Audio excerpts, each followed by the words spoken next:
বৃষ্টির দিনের একটা কমন খাবার হচ্ছে খিচুড়ি।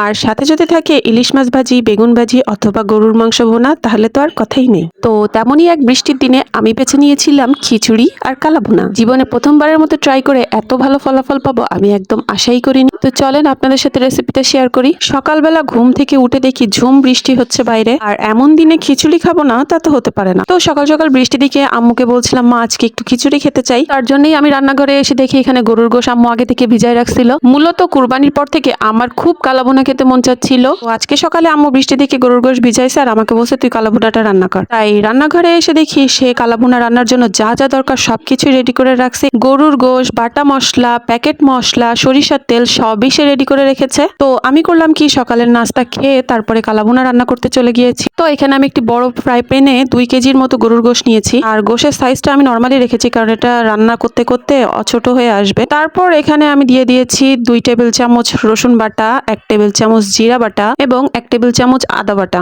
এরপরে আমি এখানে হাফ কাপের মতো পেঁয়াজ কুচি অ্যাড করেছি। সাথে দিয়ে দিলাম আমি স্বাদ মতো লবণ, আরো দিলাম 1 চামচ হলুদ গুঁড়া, 3 চামচ দিয়েছিলাম আমি শুকনো ঝালের গুঁড়া, কারণ যে কোনো গোশ একটু ঝাল ঝাল না হলে ভালো লাগে না। তো তারপরে দেখলাম আম্মু রাঁধুনির একটা কালাভুনার প্যাকেট এনে রেখেছিল, আর এটা খুলে দেখেছিলাম এর ভিতরে 2টা প্যাকেট ছিল। একটা প্যাকেট ছিল বড় আর একটা ছোট। আর এই বড়টার ভিতরে হচ্ছে মেইন কালাভুনার মশলা, আর ছোটটা একদম শেষের দিকে দিতে হবে। এখানে ইনগ্রেডিয়েন্টস এ যা লেখা ছিল সেই সব পরে বুঝলাম। দেন আমি মশলার যে প্যাকেটটা ছিল বড়, ওই প্যাকেটটার পুরোটাই দিয়ে দিয়েছিলাম, কারণ রাঁধুনির এই গুঁড়ো মশলাটা 2 কেজি গোশের জন্যই বানানো হয়েছে। তো আমি এর মধ্যে অ্যাড করে দিলাম সরিষার তেল। আর কালাভুনাটা অবশ্যই সরিষার তেল দিয়ে রান্না করতে হবে, আর তা না হলে কালাভুনার অরিজিনাল টেস্টটা পাওয়া যাবে না। তারপরে আমি এর মধ্যে একটা টমেটো সস অ্যাড করেছি। আমার ভুল হয়ে গেছে, আমার এখানে আরেকটা টমেটো সস অ্যাড করা উচিত ছিল। যাই হোক, তারপরে আমি সব ইনগ্রেডিয়েন্টস গুলো হাত দিয়ে ভালোভাবে মাখাই নিচ্ছি। আর এই কাজটা সবাই নিয়ে এবং ধৈর্য নিয়ে করতে হবে। কথায় আছে মাখতে মাখতে অর্ধেক রান্না হয়ে যায়, কারণ হাতের যে উষ্ণতা তাপ সেটাতেই গোশটা অনেকটা সিদ্ধ হয়ে যায়, যার কারণে বলে যে হাতে মাখতে মাখতে হচ্ছে গোশটা সিদ্ধ হয়ে যায়। তো অনেকটা সময় নিয়ে মাখা ঝোকার পর আমি এখানে হাতটা ধুয়ে এর ভিতরে পানি দিয়ে দিচ্ছি। আর পানিটা অবশ্যই পরিমাণ মতো দিবেন, কারণ এই পানিটা দিয়ে আমরা পুরো গোশটা রান্না করব, এরপরে আর কোনো পানি আমরা দিব না। প্রায় 1 ঘন্টা মেরিনেট করে রাখার পরে আমি এসে চুলার জালটা জ্বালিয়ে দিলাম। আর অবশ্যই এটা একদম মিডিয়াম বা লোতে দিয়ে রাখবেন, যেহেতু গরুর গোশ হতে একটু সময় লাগে আর আমরা এতে বেশি পানি ইউজ করবো না। সো একদম লো হিটে অনেকটা সময় ধরে কালাভুনাটা রান্না করতে হয়। তবে হ্যাঁ, কিছুক্ষণ পর পর এসে নাড়াচাড়া দিবেন, না হলে একদম তলে লেগে যেতে পারে। তো এভাবে করে আমি কালাভুনাটা নেড়ে ছেড়ে আবার ঢাকনা দিয়ে ঢেকে রান্না করে নিচ্ছিলাম। এরপরেও আপনাদের যদি মনে হয় যে পানিও টেনে গেছে আর গরুর গোশটা সিদ্ধ হয়নি, তো সেক্ষেত্রে আপনি পরিমাণ মতো গরম পানি ইউজ করতে পারেন। অবশ্যই পরিমাণ মতো, কারণ কালাভুনাটা একদম ভুনা ভুনা খেতে হয়, ঝোল হলে ভালো লাগবে না। তবে আমার মতে যদি লো হিটে রান্না করেন আস্তে আস্তে, তো গোশের ভিতর থেকেও পানি বের হবে, আর আপনি তো আগে থেকেই পানি দিয়ে নেবেন। সো আমার মনে হয় আর পানি অ্যাড করা লাগবে না। লো হিটে আস্তে ধীরে গোশটা সিদ্ধ হয়ে যাবে। তো আমি সেটাই করেছি, লো হিটে দিয়ে বারবার উঠায় উঠায় নেড়ে নিচ্ছিলাম যাতে তলায় না লেগে যায়। তারপর আবার ঢাকনা দিয়ে ঢেকে দিচ্ছিলাম যাতে গোশটা তাড়াতাড়ি সিদ্ধ হয়ে যায়। তো গোশটা হতে যেহেতু একটু সময় লাগবে, তো চলেন এই ফাঁকে আমার আম্মুর ভুনা খিচুড়িটা একটু দেখে আসি। আম্মু এই খিচুড়িতে পোলাও চাল, মুগ ডাল, মসুরির ডাল আর সাথে বুটের ডালও ইউজ করে। তো আজকে বুটের ডালটা দেয়নি, এগুলোকে ধুয়ে পানি ঝরিয়ে তারপরে তেল অথবা ঘি দিয়ে ভেজে নিচ্ছে।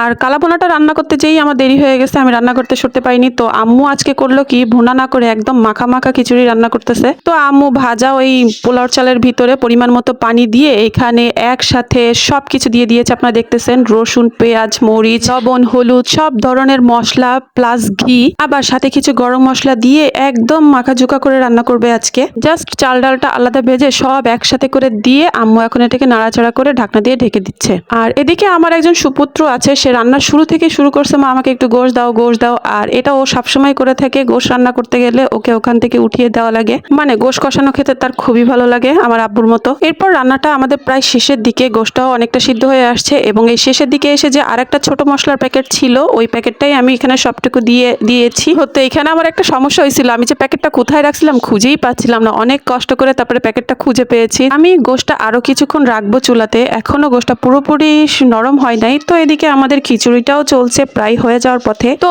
এখানে আমি একটা গোশ নিয়ে দেখলাম যে গোশটা সিদ্ধ হয়ে গেছে খুব ভালো মতো, তার মানে আমার রান্না প্রায় শেষের পথে। তো শেষের পথে আমার একটু কাজ আছে। এখানে আমি একটা ফ্রাই প্যানে সরিষার তেল ইউজ করলাম। এই রান্নাটায় পুরোটাই সরিষার তেল ইউজ করতে হবে, কোনো প্রকার সাদা তেল ইউজ করা যাবে না। তো এখানে আমি কিছু পেঁয়াজ বেরেস্তা করে আগে উঠিয়ে রেখেছিলাম। এবার আমি এই তেলের ভিতরে 5-6টা শুকনা ঝাল, সাথে 1 কাপের মতো পেঁয়াজ কিউব করে নিয়েছি, আর আধা কাপের মতো রসুন ছেঁচে নিয়েছি। এটাকে এখন আমি বেরেস্তা করব না, হালকা একটু ঠেলে নিব।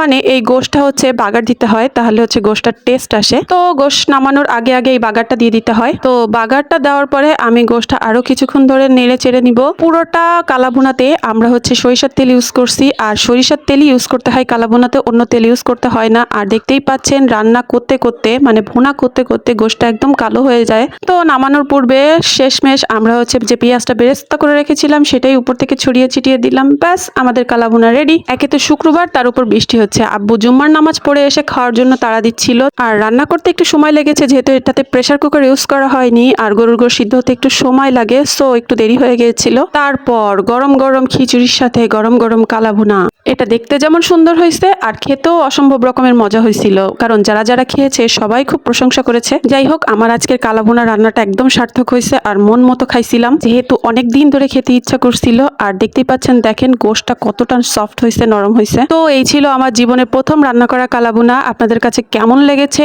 অবশ্যই জানাবেন। আজকের মতো এই পর্যন্ত। সবাই ভালো থাকবেন, সুস্থ থাকবেন। আল্লাহ হাফেজ। যেতে যেতে আয়নের রিভিউটা দেখে যান কিন্তু।